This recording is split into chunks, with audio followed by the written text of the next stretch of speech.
You may have heard about CityWorks Expo. For years now, we've been bringing people together to share big ideas for better places. Expo connects innovators across the community and around the globe through an ongoing series of events, conferences, and social media. And our goal is to inspire and support people like you, the ones who have a passion for making their neighborhoods, communities, and cities better places to live, work, and play. Check us out at cityworksxpo.com to learn more. Become a part of the Expo community and share your story. You never know who you will inspire with your big ideas. Good morning, y'all. As she said, my name is Sarah Allin, and a lot of speakers have gotten up here and said why they are so stoked to be at Expo. They're excited, the energy, the people, and I'm excited to be at Expo, but I'm excited for kind of a different reason, and that is that it gives me major bragging rights in my household. And it gives me major bragging rights because my husband, Tom, came about 2 years ago. And he came, he lived it up. He talked about the people he had met. He talked about going to the Patrick Henry. He waved in my face that he got to sip on moonshine and hang out downtown. And, I was like stuck being a graduate school student up in Boston. And so whenever Ed Walker's email came in and said, yo, you want to come hang out and talk about something at Expo, I just took the computer and I just walked it over and just put it down in front of Tom, and I was like, eat it. So, so I am super excited to be here. One of the things that happened yesterday on our first presentation was Derwin and Vedette did what I thought was a really wonderful job telling their story and talking about sort of what brought them to their work. And whenever I kind of get up and talk to a group or attend an important meeting that sort of I'm a little nervous about it, I always, for the last few years, have worn a pin. And you can't see this pen, but this pen is particularly important to me because it belonged to my grandmother. And my grandmother's name was Flora Lee Welker, and she grew up in Greensboro, North Carolina, not that far from here, and she was one of 4 children. And my grandmother, growing up, her and her sister Ethel were the first in their family to go to college. And they went to a small Quaker school called Guilford College. And they went there basically through the gift of a music scholarship. Otherwise, their family would not have been able to afford that education. And my grandmother, until very late in her life, would talk a great deal about her professors and the books she read, and she really, really treasured that experience and was very grateful for it, and always instilled the lesson that, education was really critical to greater opportunity, but through that was also sort of a responsibility to give back, because her education was funded by someone else, and it was supported by someone else. She could not have done it on her own. And we, as a result, as Welkers, I'm now an Allin because I was married, had a responsibility kind of to the community and cultivating greater good. She became a librarian. My father is an educator. My mother works with older residents in a nursing home. And they have always been sort of the guiding light for why I cared about public well-being and public good and been role models for me in that. And today is kind of a special day because my younger sister is in the audience, and my younger sister cares a great deal about public health and works to kind of advance healthier communities. And she is a really wonderful example that role models can be, they're not always someone that came before you, they can also be someone that comes after you. And so that's sort of my perspective and where I come from and how I got here to kind of talk about how do we create healthier communities, specifically through the lens of improving problem properties. And my hope is that through this kind of next 20 minutes or so, you will take one of 2 things. And each of our communities have problem properties, and each of our communities have students. And so I'm going to talk about, an approach that I hope is really accessible for how to address problem properties in your communities working with city governments. But I'm also going to give you a model for what long-term meaningful engagement looks like with students. I think oftentimes we have partnerships with students that last for a few weeks. They write a report, they do a presentation, and that knowledge isn't transferred on and carried out within our organizations or our cities. And this is a model in a way for thinking about what longer-term investment with students might look like that is not one more part of your day that you have to manage, but that provides a meaningful contribution to the life of a city or an organization. All right, so interesting, okay. So I'm going to talk about an initiative that actually, it comes out of the Harvard Kennedy School of Government. It's a project that started in 2014, and it really was the brainchild of a professor there. His name is Jorrit de Jong, and Jorrit became really interested in how do cities innovate? What does it take for a city to innovate and create something new and change processes and ultimately become more effective providers of services, or also more effective cultivators of like public well-being? And so he got on the phone and he called up the mayor of Somerville, Massachusetts.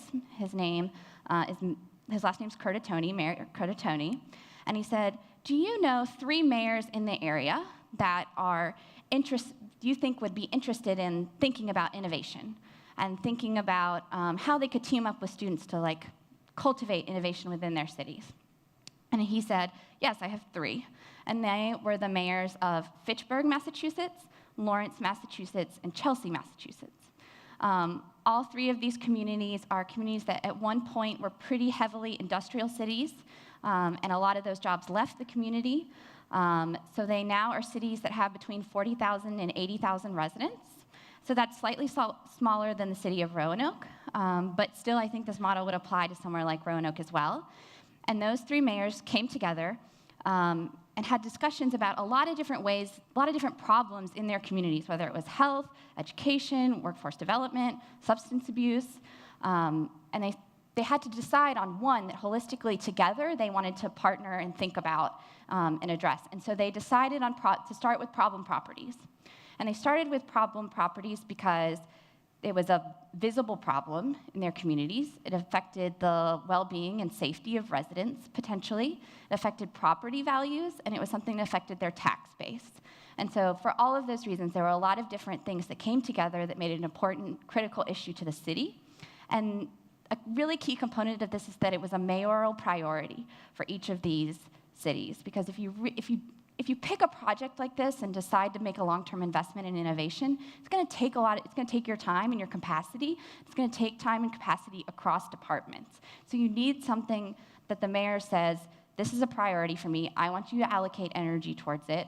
And it's something that I am going to pay attention to. Without that, it's hard to kind of get up the gumption and the energy to focus on it and move it forward. So that was the beginning. They decided to focus on problem properties. But the question kind of then is, what is a problem property? And it's different for different cities. So kind of different ways to think about problem properties are, it could be tax delinquent, it could be vacant, it could have criminal activity, receive police calls really regularly, it could be unsafe structurally. So in this particular property, you see it's not secured. Some of the windows, some are boarded, some are not. It may be a porch is falling off of it, whatever the kind of like structural problem is for the property that makes it unsafe to occupy. It could be a fire hazard in the community. A good number of vacant properties also are on the list of a fire department because they're particularly mindful because they're at risk of falling kind of subject to fires. Or it could be that it's in foreclosure. Now, having one of these components doesn't necessarily make it a problem property, but if you have multiple of these for the same site, it's something that the city then becomes fairly concerned about. And so these are sort of a list of things that each of the cities across agreed, like if you had multiple of these for the same property, it's potentially is something that's on our radar as being problematic. So there's a problem with problem properties. And the problem with problem properties is that cities collect information about a particular property, but they collect them from lots of different departments. And when they collect them from lots of different departments, all that information isn't necessarily storehoused in the same place. So to kind of think about an example behind me, so the Treasury Department, for example, in a city, it would take all the tax data on a piece of property, right? If there's back taxes, if it has a water bill that's overdue, the Treasury Department would collect that information on a property. But then the building department may be the one that notices the structural issues with a property. They are more likely to have inspectors that are driving around the community, checking out lots. They have a sense of, is this being used for something it's not supposed to be used for? Is it vacant? Is it not secured, like the photograph previously? The health department does inspections, so it would go in and think about health and safety of the residents within the community. Is there mold? Is there some sort of fire hazard? There are lots, is it overoccupied? Things like that. The fire department is mindful of smoke detectors and wiring, and like I said, if the property is vacant. The police department gets police calls on criminal activity. The housing department may have resources that are on affordable housing and understand how neighborhoods are structured. So you get a sense that there's all these good, rich pieces of information about a property, but they're storehoused in very different departments across your city. So how do we bring all of that information together? That's the first question. The second question is, so you get it all together, what do you do with it? And then the third question is, once you figure out kind of how to rank and prioritize these properties, what's the action? How do you bring together these individuals for action so that you're more strategically investing your resources to address properties in your community? So these are kind of the big questions that came up when these students and the professors started engaging with the different cities.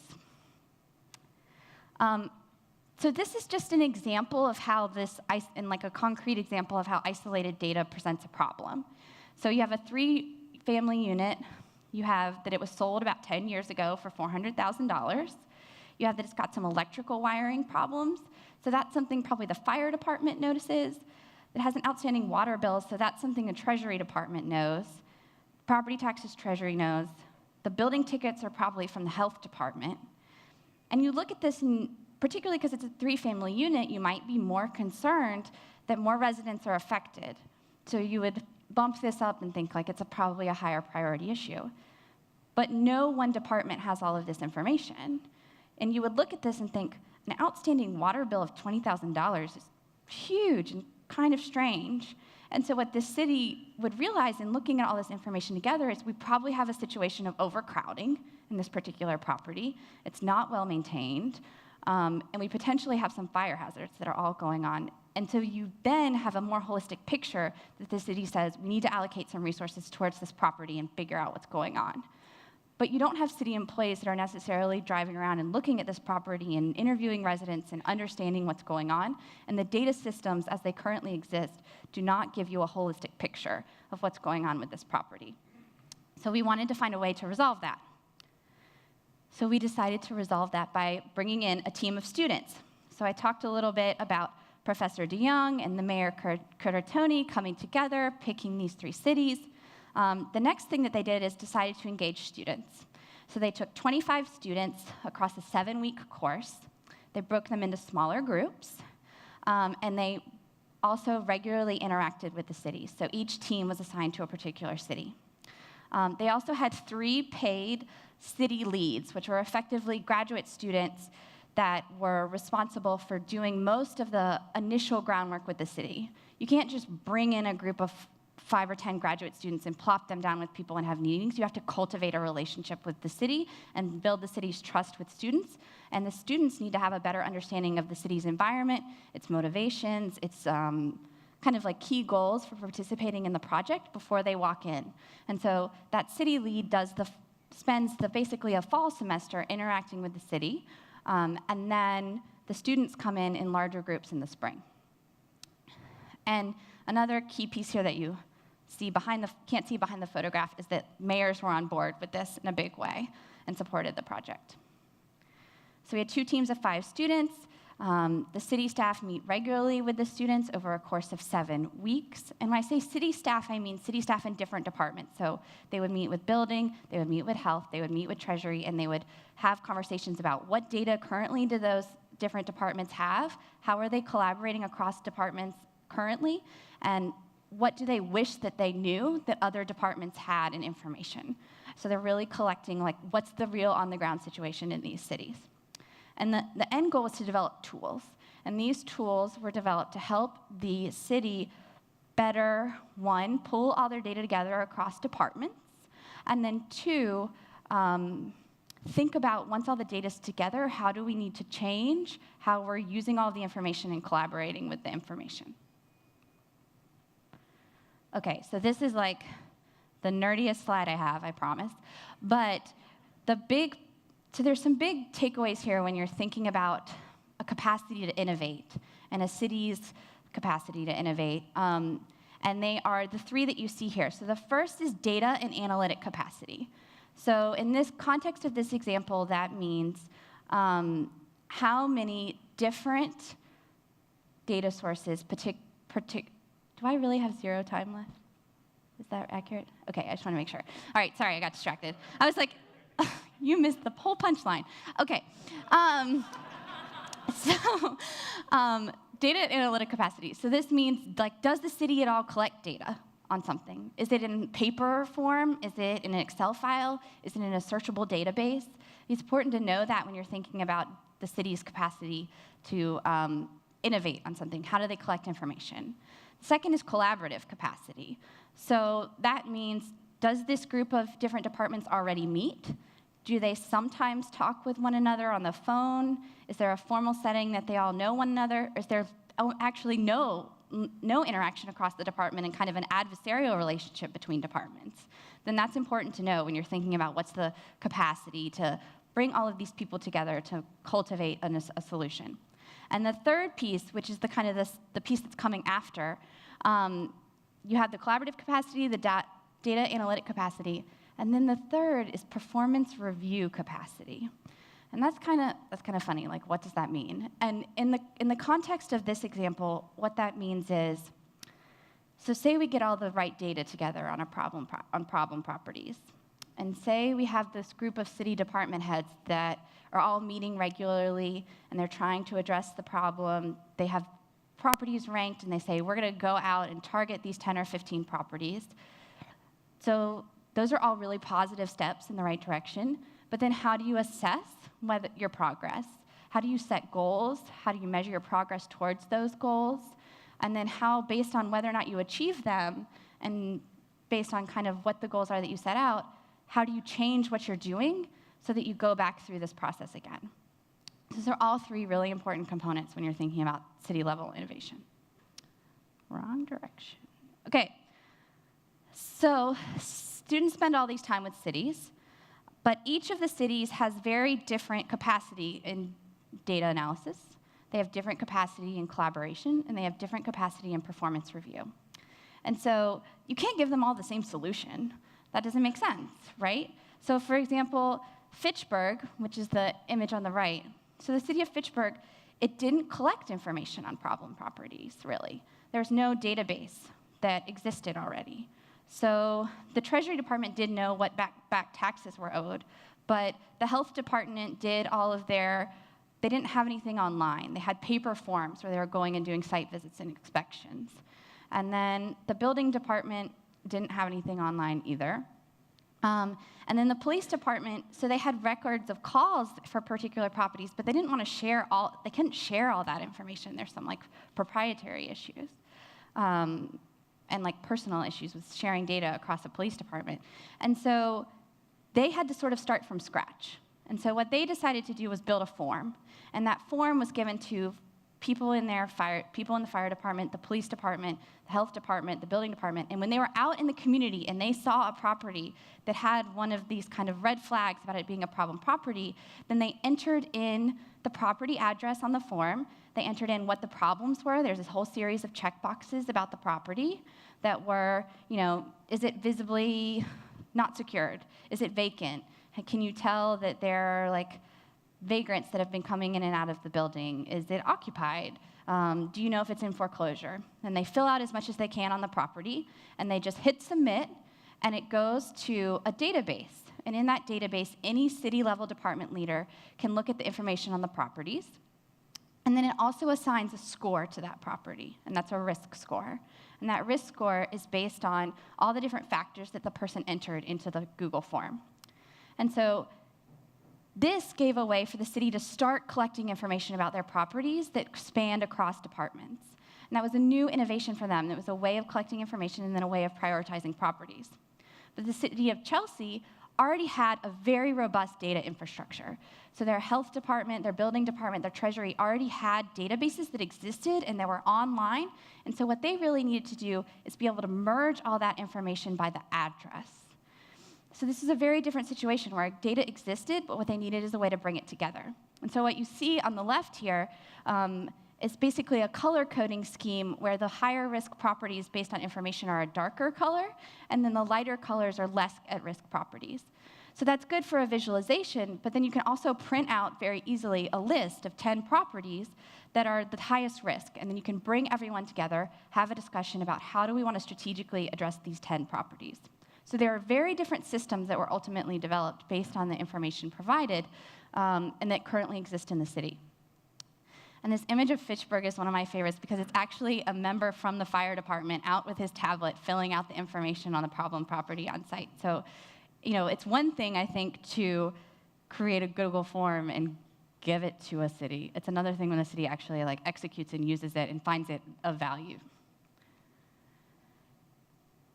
So one of the things I talked about at the beginning is I also wanted to give you a model for how student engagement can be different. And one of the key aspects of this project is that it's a long-term engagement. And what I mean by that is, we started with this one semester course, and these tools were developed, but we didn't just leave the tools with the city and say, have fun. We then paid for one student to be placed in each city for the summer. And that student was solely, basically a city employee, and they were there to help with both training city staff on the tool and how it worked, and then basically collaborate with whoever the department lead was to think about how can we bring people together and use the information that's being collected on the tool in a more systemic way to address problem properties in our city. This fall, students will continue to be with those cities.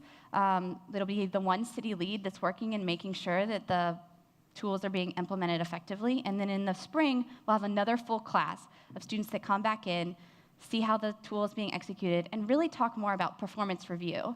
So now we have the data. Now we're starting to think about collaboration. Now how do we more systematically think about how we're going to review and assess the work that's being done? Okay, so key takeaways. This means I'm about to get off the stage, which is good for you guys. So, no matter your focus, if you decide not to work on problem properties, say it's something else you're interested in, you have to remember the importance of mayoral buy-in and focusing on a high priority issue. People won't take the time or the energy if it's not something that's a high priority. The value of extended engagement between a school and a city, and the need to assess capacity in your city before crafting a solution. So this goes back to the data analytic, the collaborative, and the performance review. And then the final thing is that the reality that this is not just a technical solution or a behavioral solution. You need both to go together in order to create innovation within a city environment. And I'm going to get off the stage now. So thank you guys very much for listening to me, and I hope you have a good rest of the day.